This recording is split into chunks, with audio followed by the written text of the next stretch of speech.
Do you love Pixar movies, but have been wondering what happened to the quality of their movies in the past few years? Why have they gotten so bland and even more offbeat than Finding Nemo? This series will help you clear up what has happened to many people's favorite film company. Hello, and welcome to the Tea Party Howdy channel for a review of Disney's Inside Pixar series. Each episode is around 10 to 15 minutes long, but this is Pixar, so they pack a lot of information in each segment. If you are a die-hard Disney fan and have watched the making-of segments going all the way back to Snow White, or even further back to the Alice short films, you might notice some different approaches to the new behind-the-scenes segments. First off, besides being in color, you might have to strain pretty hard to remember animators or other studio folk using up most of their segment talking about who they date, or who they are married to, how they get to work, and where their homes are. But no worries, for this run, several of the people in the segments spend a quarter to far more time talking about who they date, who they love in romantic ways, and other completely unrelated things that are miles from filmmaking. Or at least that's what Walt's people had us believe. But flash forward into this era, and these segments are almost entirely about the person and not their work. If that doesn't grab you, then hearing from them that many of the new films are actually their life stories run through the filmmaking writing mill, and you start to understand what happened to Pixar films. No more fictional accounts of toys coming to life or fish trying to find their way.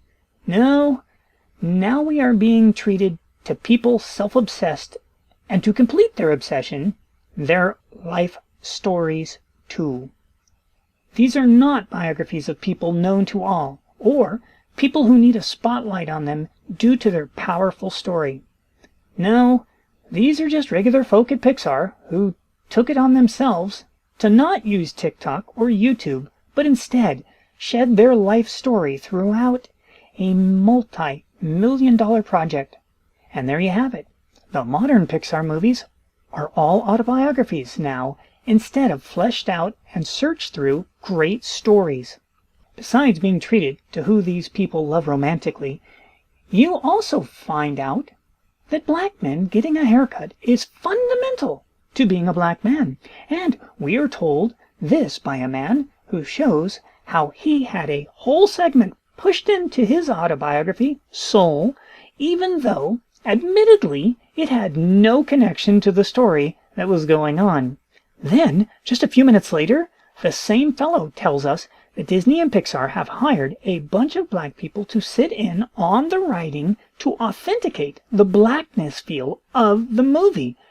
And the real kicker is, now, he says, if you ask 10 black people what a black person's experience is, you will get 10 different answers. So much for needing a haircut scene then. And if they are that different that you get 10 different answers, maybe there is no black experience at all, but instead people's life experience.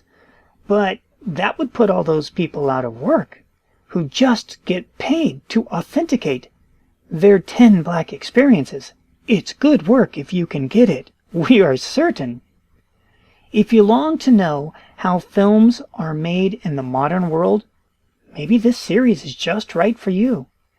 You have to be a total narcissist. You better be far left in your point of view. And remember, most of all, at all times, it's all about you. Thanks for watching. We hope you enjoyed this review of Disney's Inside Pixar, and we will see you in the future.